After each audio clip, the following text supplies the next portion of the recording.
এর আগের ভিডিওতে আমরা কন্ডিশনাল ট্যাগস নিয়ে আলোচনা করেছিলাম। এই ভিডিওতে আমরা আলোচনা করব HTML ট্যাগস নিয়ে।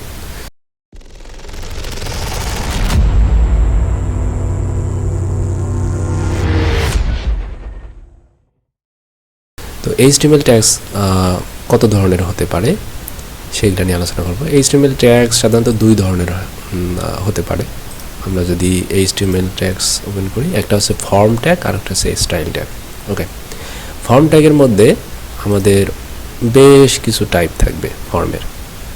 যেই ফর্মগুলো হচ্ছে ডিফল্ট ফর্ম, যেগুলো আমরা যদি কল করে থাকি এই টাইপগুলো দিয়ে, তাহলে আমরা একটা নির্দিষ্ট ফর্ম পাবো যেটার হচ্ছে ইউআরএল বা অ্যাকশন সেট আপ করা থাকবে, একটা নির্দিষ্ট মেথড থাকবে। এক কথা আমরা যদি এই টাইপটাকে কল করি তাহলে আমরা একটা নির্দিষ্ট টাইপের ফর্ম পাবো। সেই সাথে আমরা ফর্মের প্যারামিটার হিসাবে আমরা অবজেক্ট পাস করতে পারি। তো আমরা যদি এটা বিস্তারিত একটু আলোচনা করি তাহলে এরকম হবে। এরকম যদি আমরা এই ফর্মটাকে যদি আমরা এই টাইপ দিয়ে যদি ডিক্লেয়ার করি, যেমন অ্যাক্টিভেট কাস্টমার পাসওয়ার্ড অথবা কার্ড ফর্মটাকে just like this, form open form close, এর ভিতরে এইরকম করে একটা স্ট্রিংয়ের মধ্যে টাইপটা বলে দিতে হবে। সো টাইপটা যদি আমরা এরকম করে দিই তাহলে আমরা আউটপুট হিসেবে এরকম পাবো। সো আমরা যেমন HTML এ ফর্ম, মেথড, অ্যাকশন এরকম করে আমরা লিখি একটা একটা করে। সো এই কাজটা আমাদের এই যে লিকুইড যে ফর্মটার যে আছে, এটা আমরা এতটুকু লিখলে এইরকম একটা আউটপুট পাবো। এবং অফকোর্স এটার ভিতরে ফর্মের কন্টেন্টগুলো আমাদেরকে দিয়ে দিতে হবে। শুধু ফর্মটার অ্যাকশন কী হবে, ফর্মটার মেথড কী হবে, হ্যাঁ, এবং এটার ইউটিএফ টাইপ কী হবে, এটা বাই ডিফল্ট এইভাবে যদি আমরা কল করি তাহলে এটা দিয়ে দিবে। এবং এইটার সাথে কিছু ডিফল্ট ইনপুট ফিল্ড ভ্যালু আমাদেরকে, প্রয়োজনীয় ইনপুট ফিল্ড ভ্যালু আমাদেরকে দিয়ে দেবে। এখানে ইনপুট ফিল্ড এখানে যেমন আমরা দুইটা দেখতে পাচ্ছি। ওকে, এরপরে আসতেছে কার্ড, সেম অ্যাজ কার্ড, তবে এখানে একটা নতুন জিনিস অ্যাড হচ্ছে, যেটা আমি একটু আগে বলছিলাম, যে এইরকম একটা প্যারামিটার আমরা পাস করতে পারি। সো ফর্মের মধ্যে আমরা যদি কার্ড টাইপটাকে পাস করি তাহলে এটার জন্য হচ্ছে আমরা পাচ্ছি হচ্ছে কার্ড অবজেক্ট। এই প্যারামিটারটা মূলত রিপ্রেজেন্ট করে একটা কার্ড অবজেক্ট।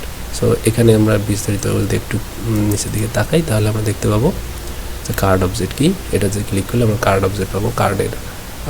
কার্ড অবজেক্টের মধ্যে কী কী আছে না এগুলো আমরা পরে দেখবো, তবে এতটুকু জানি যে আমরা একটা কার্ড অবজেক্ট পেয়ে যাবো এখানে। সো এটার মাথা দেওয়ার দরকার নেই এই মুহূর্তে। আমরা সিম্পলি হচ্ছে যে ফর্ম এবং ফর্মের যে টাইপ সেটা হচ্ছে কার্ড হলে আমরা এইরকম একটা আউটপুট পাবো। ওকে, তো সব টাইপের ক্ষেত্রে এরকম আমরা স্পেসিফিক কিছু অ্যাকশন পাবো, মেথড পাবো। সো এগুলা শুধু জেনে রাখলেই হয়ে যাবে, তেমন কিছু না। সো এই ক্ষেত্রে কন্ট্রাক্ট ফর্ম থাকতে পারে। ওকে, এখন আমরা আলোচনা করব স্টাইল ট্যাগ নিয়ে। স্টাইল ট্যাগটা অনেক সিম্পল। আমরা যেমন আমাদের HTML এর ভিতরে কীভাবে লিখি স্টাইল এবং স্টাইল ক্লোজ, এর ভিতরে আমরা স্টাইল করি। এখানে এর ভিতরে আমরা স্টাইলগুলো লিখি যেমনটা এখানে দেওয়া হয়েছে। সো এরকম স্টাইল আমরা লিখি, কিন্তু লিকুইডের ক্ষেত্রে এই জিনিসটাকে সামান্যভাবে মডিফাই করে ওটা লিকুইড সিনট্যাক্সে লেখা হয়েছে। এরকম স্টাইল ওপেন, স্টাইল ক্লোজ, এর ভিতরে আমাদের যত স্টাইল হবে এগুলো আমরা এখানে লিখব। আউটপুট হিসেবে আমরা এইরকম একটা আউটপুট পাবো। এতটুকুই, আর কিছুই না। ওকে, নেক্সটে আমরা যেটা শিখতে যাচ্ছি সেটা হচ্ছে ট্যাগসের ইটারেশন।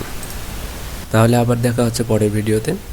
ভিডিওটি কবে আসতেছে জানার জন্য সাবস্ক্রাইব করে বেল আইকনটাতে ক্লিক করে রাখুন। ভিডিওটি ভালো লেগে থাকলে লাইক দিন, ভালো না লাগলে ডিসলাইক দিন। আর ডিসলাইক দিলে দয়া করে কারণটা কমেন্ট বক্সে জানাবেন।